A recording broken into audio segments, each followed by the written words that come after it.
The following broadcast is brought to you by Public House Media.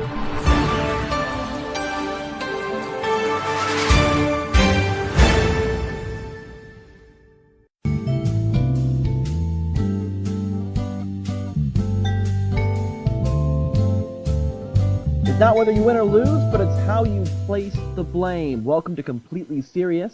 That catchphrase is courtesy of Ronnie Boo Boo. Ronnie Boo Boo, a fan of the podcast, apparently. This is the show where we have fun and talk sports. That's our catchphrase. We have fun and talk sports. Or maybe it's the other way around. Maybe we have sports and talk fun. I'm not sure. Either way works, I guess. Anyway, a very special guest for this week's episode. Proud to welcome Matt McClain. He is our guest of honor. He is on the throne. He is wearing the crown. He is the reason why you clicked on this podcast. You saw Matt McClain in the title and said, "Oh, I know that guy. He's a sports anchor for WMBD and WYZZ TV in Peoria." Matt, thank you for working, 15 straight hours? 17, I'm not sure, and then jumping on this podcast. Yeah, that's right. Thanks for having me, Ryan. Yeah, I enjoy jumping on here with you. Yeah, it was a long day. I worked about 12 hours a day, so oh my goodness. Let's keep it going, you know. They pay you big dollars for being a sports anchor, though, right? Yeah, absolutely, you know. reeling it in. Of course, we are part of Public House Media. Matt, you're a sports anchor. For the unaware listener, the everyday dum-dum, sure, if you will, what are some things you have to be able to do to be a sports anchor? I would imagine you have to at least be kind of interested in sports, and then you have to be able to print off a teleprompter. But beyond that, please fill me in. Yeah, and just like this, you got to think off the top. You know, people are going to ask you this stuff, and you got to do things on your feet, and sometimes you're going to end up looking like a big dingus, you know. But I know I remember my first week working. I kind of botched a girl's name, and it came out something like a curse word, and you know, sometimes things just happen, and you got to be able to adapt quickly, and you know, being a sports anchor, it's really fun and rewarding, and of course, yes, like you say, you know, it's all about having a passion and love for sports, but just about telling stories, you know, and trying to make people at home laugh and putting a smile on people's faces. What do you think makes people laugh more? Is it something you do well, or maybe when you do botch a name and people think, oh, there's a dingus on as a sports anchor, but obviously you're not, but... Absolutely, it's when you mess up. That's when you get people. That's when you get people clicking on your YouTube links. You know, I can remember. Boom goes dynamite. Everybody knows that guy. He messed up on there, and you know he's infamous for it. I'm sure he lives the rest of his life with that, you know, stigma in his head that I messed up on TV. But anyway, it's all in good fun. You got to be able to take the wins and losses and just embrace whatever happens and just move on with it. Do you have a catchphrase? Is "Boom go the dynamite" your catchphrase? No, I'll go ahead and put a copyright on dingus. How about that? I like that a lot. I like if you could come on. I think that can be used in multiple ways. Like you can call somebody a dingus, or like somebody can hit a home run and you can be like, dingus, that one's gone. I like it, Ryan. Maybe you'll have to come on with me sometime. We'll use that one. I'm going to guess at one point in your day you watch sports and then you talk about sports. Am I right in saying that? Oh, absolutely. Every single day. What are some other things that you do besides watching sports and talking about sports? Oh, I'm a huge geek. I love playing video games. You can ask my fiance. She's probably irritated with it. I play Destiny 24/7. That's my video game right there. I'm stoked. Destiny 2's coming up. Outside of sports, it's really kind of sports correlated, but I'm a huge fantasy football player. I got like 8 dynasty leagues that I'm in. As a matter of fact, you and I bounce dynasty stuff back and forth all the time. It's good fun, and you know, really just try to enjoy my time outside of work as much as possible. I have heard fantasy sports are kind of like the Dungeons and Dragons for sports fans. Is that a fair comparison, or is that completely way off?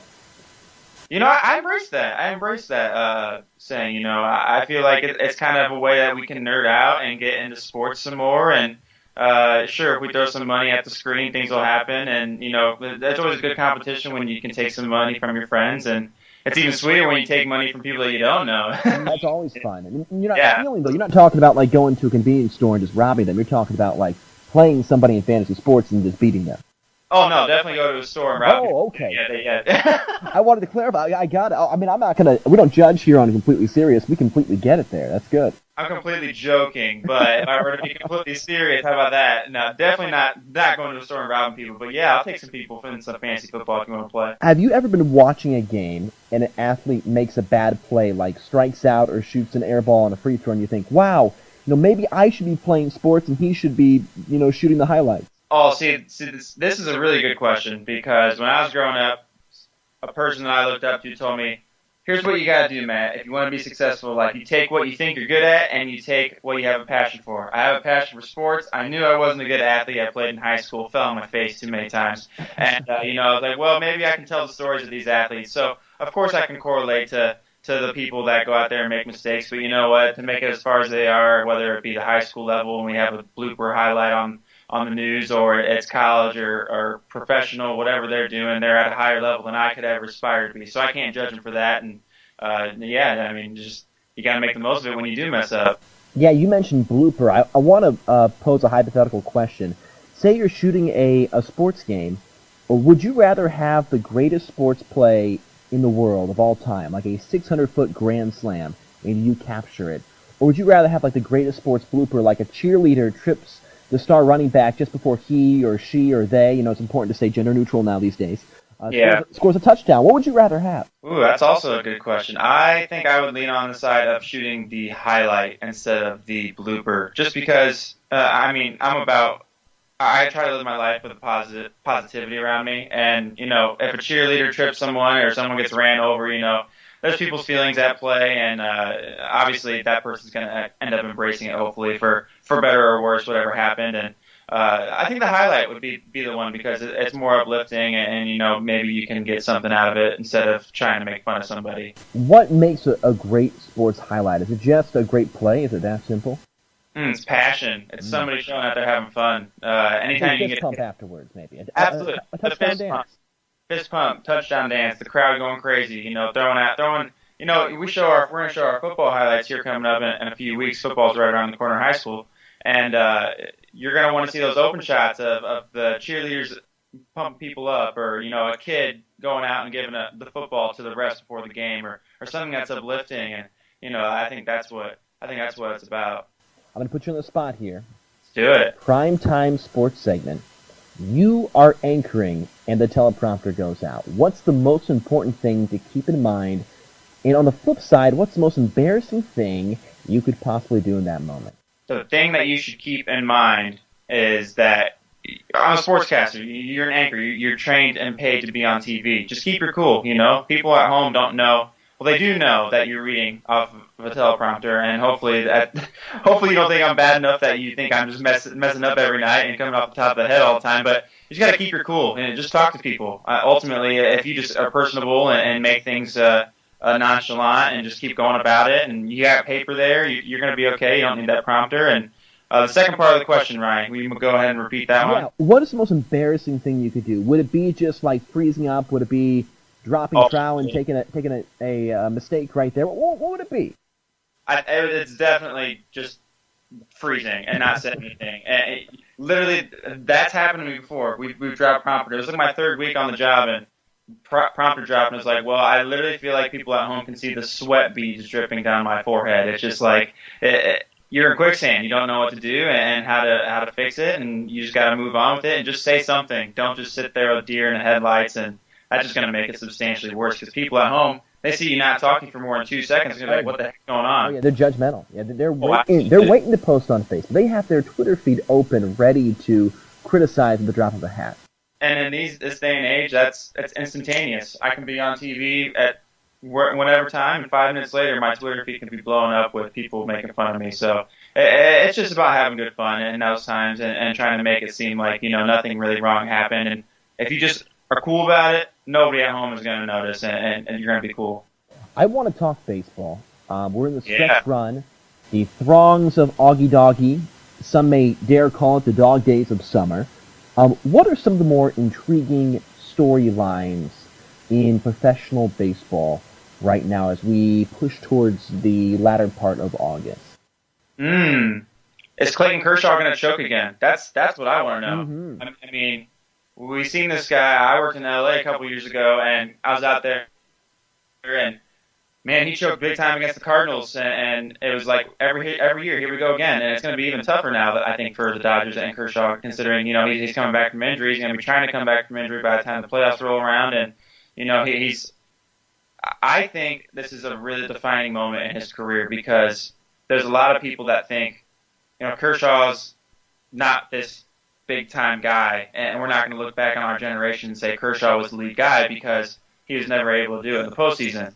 You look at his regular season numbers and all that, he's definitely one of the best of all time, but he's pitching in the same era as a guy like Madison Bumgarner, and he goes out there and he wins all these playoff games, and it's like, holy cow, this guy's like, he's Zeus or something. He can't be touched. I guess unless he's out in the Rocky Mountains doing some dirt biking or whatever. He got hurt. What a bizarre injury. I don't think I've ever heard of an injury as weird as Madison Bumgarner when he fell off his dirt bike or mountain bike. Whatever the heck he was out there doing on off day. I think you can find a better way to not injure yourself. That would be a great blooper if somebody caught that on camera. That would probably be like a top 10. Okay, you got that GoPro on. That's why you got to always have video going. That's why guys like me get paid, have that video going. I want you to we're going to play a little game. It's called Put Your Money on This. I'm going to say a phrase, and I want you to tell me if you would put money on it, and if so, why, and if so, why not. Let's do it. Okay. The Dodgers are going to set a major league record in wins. Would you put money on that? Why or why not? No, I would not put money on that, because I just don't. I don't think. Sorry, what's that? They don't have it, I guess. I don't think so. Bellinger's the real deal. I'll tell you that. And if that lineup stays consistent, I think the X factor for that team, obviously outside of Kershaw, which we already mentioned, is Justin Turner. Can he keep his freakiness up? I mean, he's a different player. I mean, his first couple years up in the pros, he's just your Joe Schmo kind of rotation guy, and now all of a sudden it seems like he's one of the best players in the league. They have a lot of guys on that team that are kind of like that, where it's. Where'd he come from? Where'd Bellinger come from? Or a late pick? Where'd Justin Turner come from? And they're magically incredible. And yeah, it makes you question, can they keep it up? I don't know. Do you think they can get there? I mean, I have a hard time answering that question. I'm not sure if they're going to get the most wins. I would only put money on it if I have some odds. Like if you gave me 5-1 odds, I would maybe put a Lincoln on it. I might put a $5 bill on it. Oh, I think if you gave me 3-1, I think I'd take that bet. Okay. I need a little bit of an incentive on it, but yeah, I hear you on that. Okay. Next one. Giancarlo Stanton breaks Roger Maris's non-steroid home run record of 61 homers in a season. He's at 45 right now. Well, since Stanton's clearly on the juice, no. Let's see what we got. We got about 50 games left. Is that right? Stanton. That's let's do it. Let's say yeah. Let's have some fun with it. I like it. He's a freak. I'm a Cardinal fan. Sorry, everybody listening. You guys got to listen to this one. But a Cardinal fan, they were rumored to be going after Giancarlo Stanton at the trade deadline, and I was crapping my pants over here, so excited. And unfortunately, it didn't happen. They would have to trade their entire system to get Giancarlo Stanton. But he's a great player. I love him. Yeah, that contract is pretty crazy. They're going to have him on the team until he's 87, I think. He's earning it right now. He's definitely earning it. I think I go with you. He's been raking recently. I think it's a fair thing to put money on. I think he'll break the Roger Maris non-steroid home run record of 61 homers in a year. Cubs repeat as a World Series champion, or better yet, even make the playoffs. Can you put money on either of those? I would put money on the Cubs making the playoffs. Okay. Looking back, obviously, you just mentioned the Cardinal fan. As much as it hurts me to say that, the Cubs will win this division. The Cardinals are awful. Brewers, we've already seen them fall off. They lost 6 or 7 games in a row. It just doesn't seem like anybody in this division is going to, long term, I know we're, 3/4 of the way through the season already, but I think the Cubs are pretty much, they have hands down the best roster. If Wilson Contreras can come back and be half the guy that he was, he's absolutely raking. Chris Bryant's had one of the best weeks of his entire career. I think they're coming around right now, and I think the Cubs will definitely make the playoffs, but the National League's stacked. If Bryce Harper's going to come back and be healthy, and he avoided a major injury with the Nationals and the Dodgers and the NL, they're just absolutely stacked. I would say no on the Cubs repeating as World Series champs, let alone make it back to the World Series. It'll be tough. This one's long, and there's a lot of pieces to it. The Yankees and Boston Red Sox will finish in a virtual tie and they will play in a game that goes. Their play-in game will go 25 innings, and Chris Sale's arm will physically fall off after throwing 180 pitches in that game. Any of that believable? Would you put money on any of that? The virtual tie, yes. Oh, okay. The virtual tie, yes. And then I believe it all the way up into the 25th inning when Roger Clemens resurrects from his completely being out in Goonie land, and then he has to choose between which team he wants to be on for his former teams. Do I want to pitch for the Yankees or do I want to pitch for the Red Sox? I'm not sure which one he would choose, but whichever one he chooses, he wins. What an incredible twist that would be, the highlight of baseball seasons going back throughout history. If Roger Clemens somehow comes back and picks a team to pitch for and then wins. I don't know if I'd put money on it, but I'd love to see it. That'd be fantastic. If Clemens is busy, maybe we can get Babe Ruth. I'm not sure. Oh, yeah, pull him up from the grave. Okay, I think this might be my last question. No, it's not. I'm getting there, though. Clayton Kershaw wins the Cy Young Award.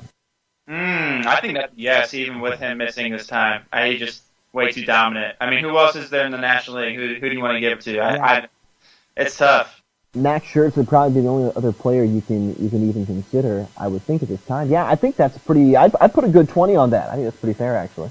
Based on Scherzer's resume alone and what he's been able to do in the past couple of years, I think he has that where he does resonate with voters, but I think Kershaw's just been so good even with the time that he's missed. He pitches for the best team. He's been absolutely untouchable. Scherzer's had a great year too, but not as good as Kershaw. I'd take Clayton on that one. Getting a tad political here.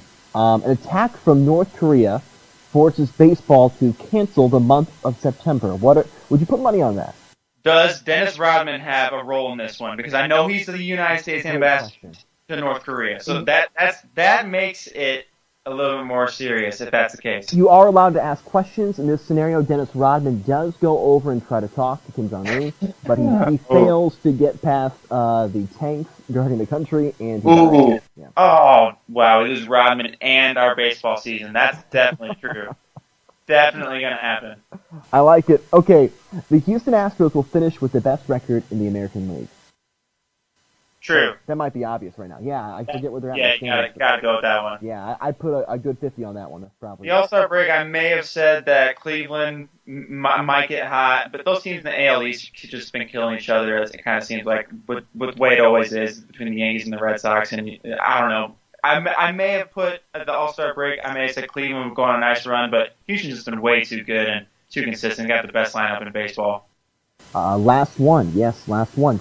The Freeze, that guy who runs really fast at Atlanta Braves games, will actually run for Congress. Would you put money on that? Yes, that's happening. He's so popular. He's a runaway winner, whatever state he's in. You know, who is he actually for? He runs for, is it the Braves? I'm pretty sure the Braves. I could be wrong, though. It might even be a minor league team. I can't remember, to be honest with you. He definitely has a role in a Major League club. I believe it's the Braves, because he's made my highlights a few times. That's a fun guy. If he were to run for Congress in the state of the state of Georgia, I believe he would at least make it to the ballot. He'd be on the ballot, no doubt about it. We'd have Kid Rock in Michigan, and the Freeze would be in Georgia. Yeah, I think he'd make it, too. Freeze Rock 2020, depending if that's Kid Rock or The Rock, Dwayne Johnson, whichever one you want. Matt McClain, thank you so much for jumping on. We really appreciate your time. We appreciate your great work as a sports anchor and now contributing to Completely Serious on Public House Media. Thank you. We appreciate it. Absolutely. I'm completely serious. This was a great time. Thanks for having me on. I appreciate it. Thanks, Matt. That's all we have for now. Talk to you soon.